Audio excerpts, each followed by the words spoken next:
Welcome to YGOverdose's second round feature match in our third Dueling Network tournament. The feature match we're watching today is between Clarke and Kristopher Welch. Clarke is playing a wind-up deck, and Kristopher Welch is playing a water deck.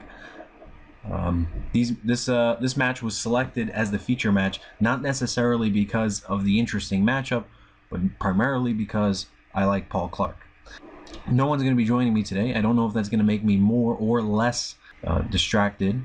I'm handling a lot of things right now with the tournament going on, but nevertheless, I expect this to be a good match, as long as no one draws anything ridiculous like a Pike and Dragoons turn one.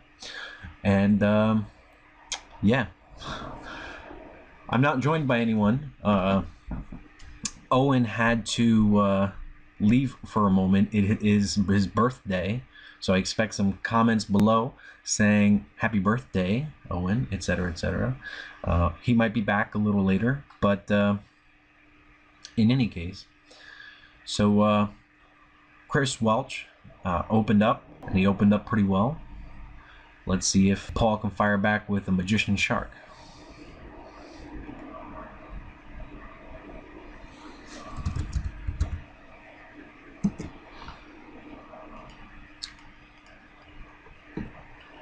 Well, Paul opens up with a Tenki. That's for those that don't know, it's a new tech in windups to fetch the windup rabbit. It's like your fourth windup rabbit, or fifth or sixth, as the case may be. Depends on how many you run. People are trying to experiment with various numbers right now. I think at least one is the right number. At least one is the right number. You should be running at least one right now if you're running windups. Thunder King's seeing a drop in popularity, so the concern there is kind of mitigated. And anytime, and it's just another reason to run 3 factory, because factory with rabbits, a blowout, and yeah, so it's a good card. But the question is how many. I don't think I'd necessarily be opposed to running 2. Ideally, though, I think some build that could utilize 3 with another sort of Beast Warrior would probably be really good. Actually,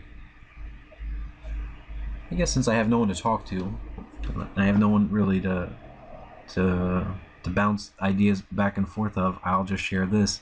A thought of mine has been to combine Fire Fist, particularly Bear, in some sense with windups. I'm meaning to do that.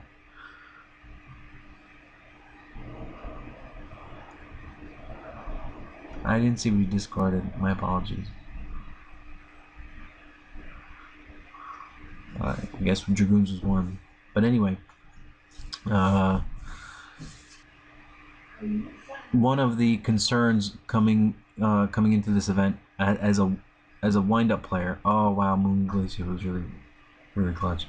As a wind-up player, is that games 2 and 3, when you play against any sort of deck that isn't wind-ups or something, you always have to deal with the threat of goes in match or rivalry or warlords, and being able to side deck or have in your main deck things that can mitigate that risk, I think are going to be really helpful going into this tournament and in Miami. So if you're main decking, for example,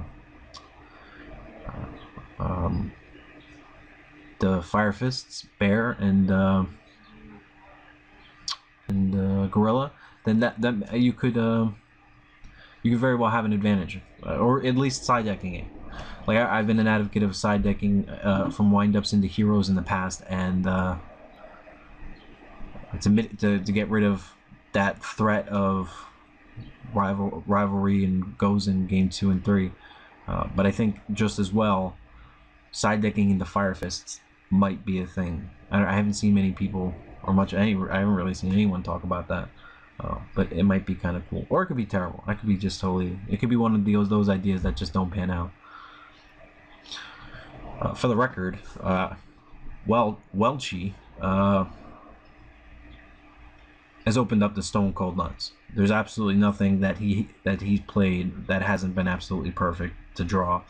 While on the other hand, I imagine Paul Clarke right now is just kind of saying, seriously?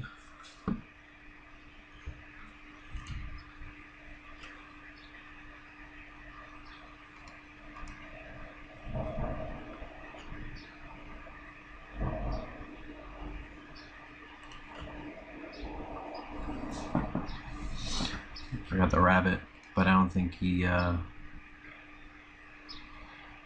am I doing? What am I doing? Seriously.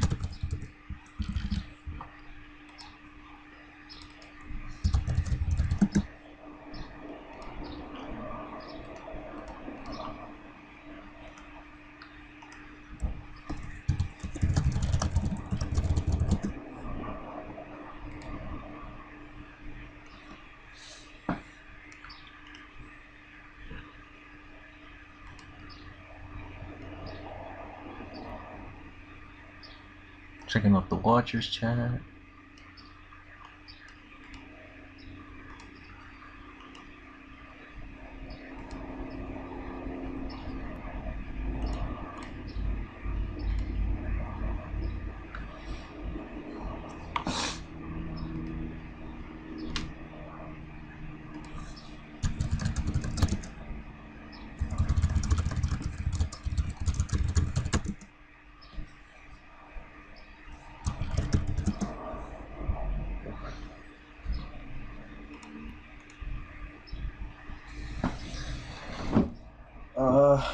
So again, things not looking too bright for, or not looking too good for Paul. Welch had to change his move.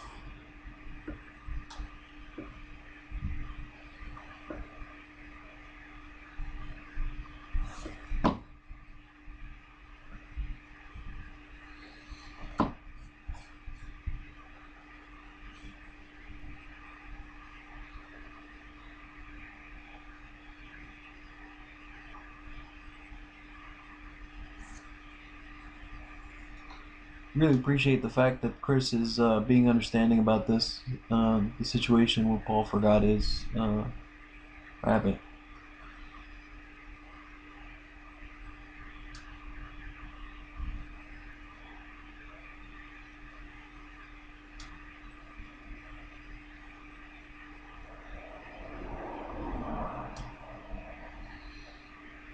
It's not like it matters, like I said, it was a blowout. Moulin Glacier has that potential game one very often, just to make it a blowout. Amazing. Great. Again, this is just one of those games.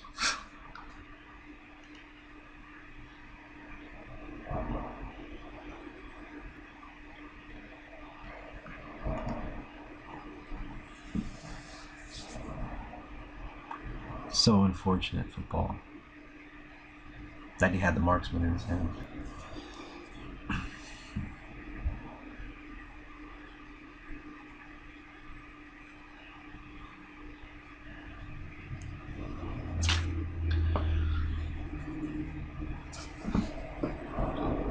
That should be game.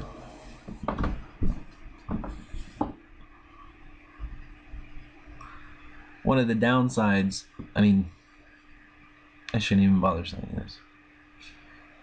I'll say it makes it harder to run Gores. Some people like running Gores in their wind-up decks, despite the fact that they run factories.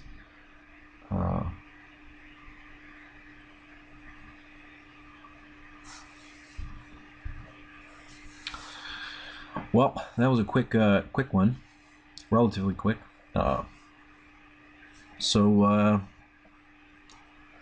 I wish I had access to their side decks right now.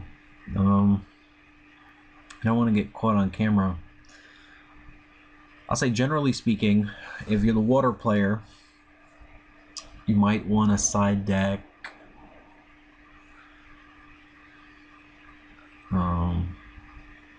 Gozens. If you're the wind-up player, you might want a side deck Soul Drain. Dimensional Fissure. I'm trying to think what else might come in. What might go out? You're the wind-up player. You're Paul. You're gonna side in 3 D fissures probably. You're probably taking out your. I don't know. You might take out Typhoon. I don't really know. I need to like look at the list. You could. Very often, what winds up happening, you take out some kind of ineffective trap and you can replace that too.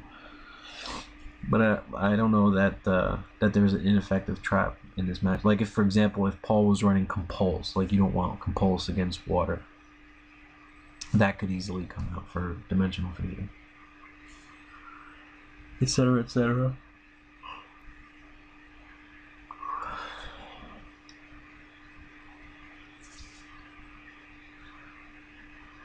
Something new, by the way, that we're accounting for in this tournament is who goes first, and not that it matters in any single data point, but it's just interesting to note that Welch went first and won. I don't think it would have been any different though. It's not like Paul had a shark and a magician and could have gone Shockmaster. Sorry. For yawning. Thunder King. So Paul kept in the Thunder King. He actually sided in Dust Tornado. And that worked out because Welch sided in Skill Drain.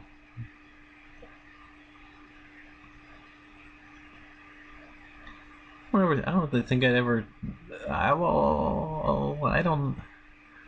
I'm not gonna say never. It depends on the build, but generally speaking, I never really think to side in Dust Tornado when I'm playing windups against waters. I mean, I think obviously he only really did that to catch the sided in goes-ins. But as I've said before, I'm not necessarily like a fan of that sort of strategy. As I talked about in the second Dueling Network tournament analysis video, what winds up happening if you're a wind-up player and you're side decking 2 Dust Tornadoes and you've got the 3 main deck Typhoons, and if you're playing against a deck that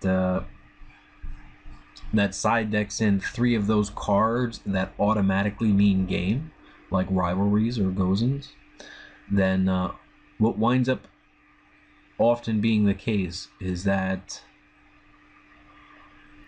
well, let me rephrase. Statistically, about 14% of the time, they're going to have a rivalry and goes, and you're not going to have a Typhoon or Dust Tornado. So, I mean, it changes as you draw more cards and things like that. But if we're going off of your situation turn 1 and you're not drawing into any more cards or anything like that, you can say some percentage of that 14%. You know, you're not going to draw out of it. Maybe even just say 10%, but that's just a 10% increase in the probability that your opponent is winning games 2 and 3, just automatically flat out winning. And I don't really like that as a strategy for a wind-up player. Well, it's interesting that he didn't attack with the Thunder King, unless I wasn't watching that. Anyway, so the point I was trying to make is I'm not a fan of that strategy of side decking Dust Tornadoes against those wind traps, and that's because that there is still some percentage of time where you won't get that. And I mean, it's great, you know, like windups will win game 1, and it's great if you can Dust Tornado the rivalry. I'm not saying you don't want to Dust Tornado the rivalry. I would sooner say though, I would rather side deck in some fashion to mitigate that problem. I'm not saying necessarily that side decking into heroes is the best call. I'm just saying it's an example of something that I would like to do. I mean, you have to look at the win rates of heroes against waters, for example, to see, you know, whether or not you're giving up more than what you would otherwise lose. You know, I would sooner look into something like side decking Fire Fists, right? Especially if you main deck the tankies. You know, having a gorilla to pop that rivalry or whatever might be kind of cool. I know Alan Pennington wrote an article recently where he talked about various uses for Tenki, and that was something he mentioned. I think I like that, or that sort of thing. I'm not saying that that's necessarily it, but as opposed to side decking Dust Tornado. But if there really is nothing better, then nothing better to transition into than Dust Tornado is fine. As fine an option as I suppose that you can have.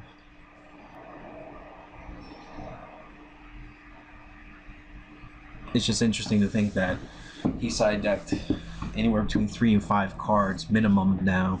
I'm just wondering what he could have taken out. I don't remember his list by heart. Oftentimes, in fact, when you side deck so many cards, you can mess up the flow of your deck.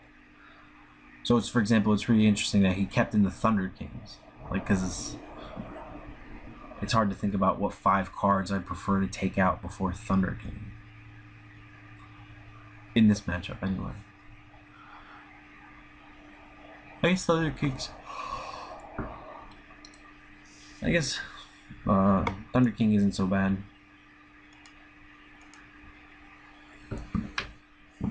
Sucks against Abyssphere and Lindy, though. Anyway.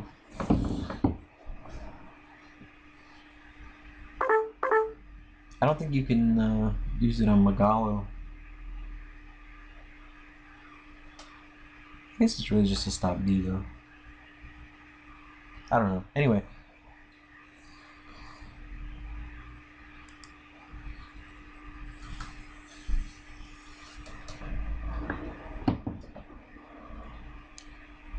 I'm curious why he hasn't been attacking with the Thunder King. He's got the Dimensional Fissure up, so if it's a Lindy, that'll just get removed. And I can't think of anything else that it might be where you don't want to attack. This could just be a failure on my part, short-sightedness.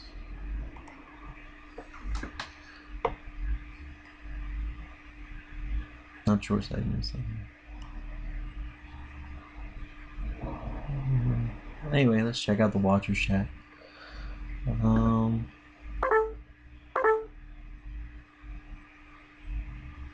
Yeah, Welch, he kind of sacked.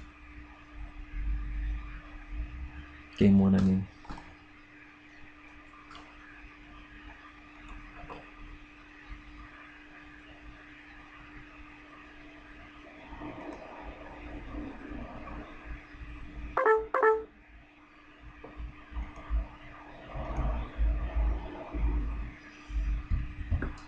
Oh, wow. Wonder what Welch he has where D Fissure is not a problem. Unless it's another Typhoon.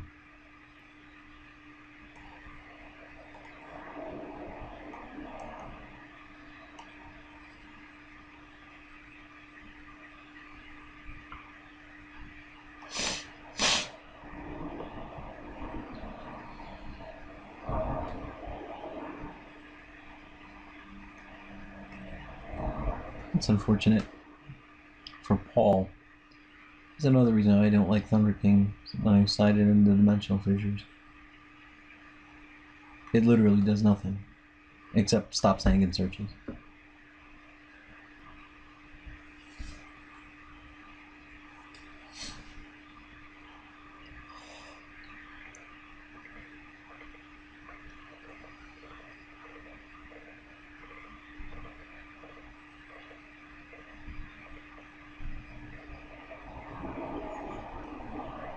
Hey, is that Cesar Gonzalez?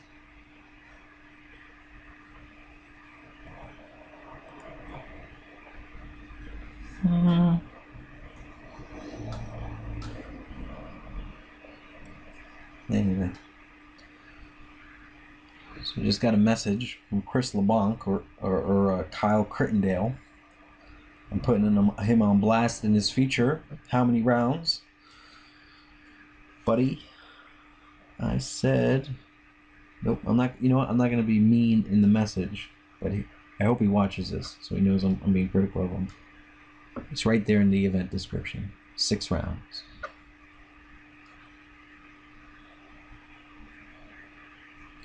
it's stuff like this, like, I gotta deal with all day. Not, I don't want to say deal with like it's a problem or that I don't go into this knowing that, but it keeps me busy, I'll say that. I wish there was a way to write out the tournament description.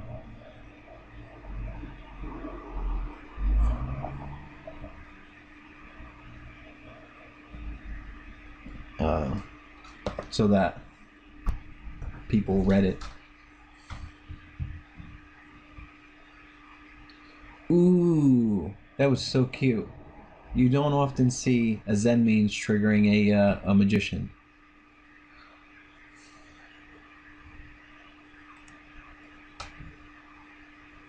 I wonder if anyone said anything about it. What? Ah. Yeah. That was cute.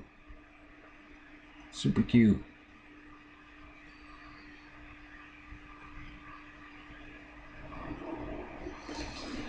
I wonder if there's any chance of him triggering magician again. With the Zen mains again. What's he gotta do? He's just gotta summon and just leave it at that sort of thing. Anyway, it probably won't happen.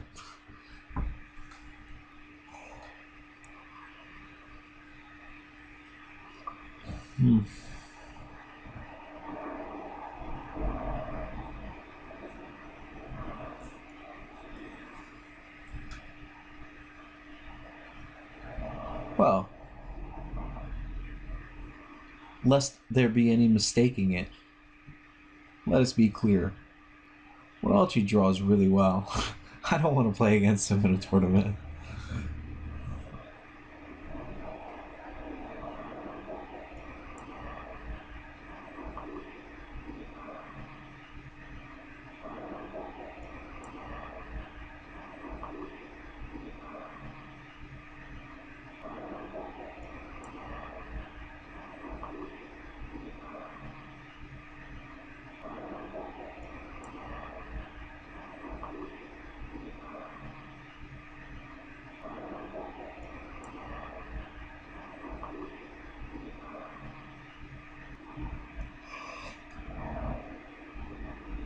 Was that game?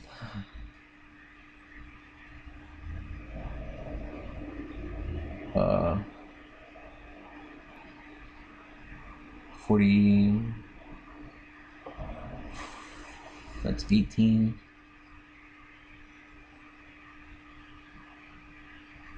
Well, where'd this guy come from?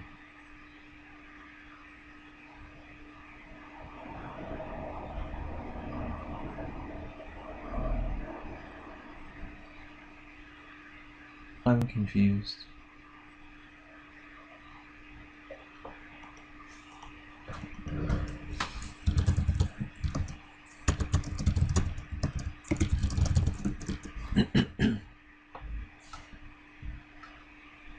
Well, I mean, if... Oh, right. Good call.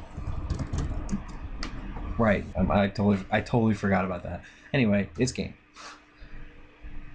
Tribute, tack.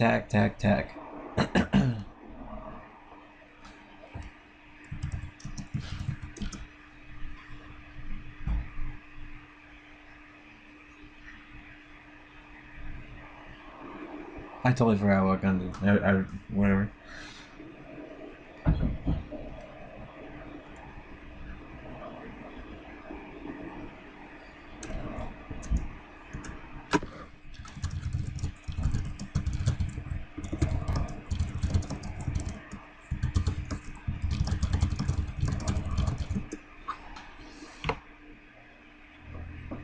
I think I actually know. I think I actually know Welch. I feel like I met him before, back in the day at events. If you're watching this, Welchy, and you remember, or if you know that, or if we've met before, let me know.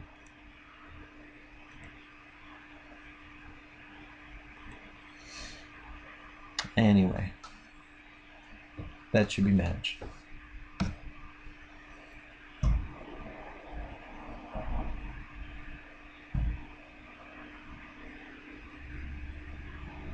I do appreciate that Welch. He definitely like took out a calculator or something just to confirm before he did the attacks.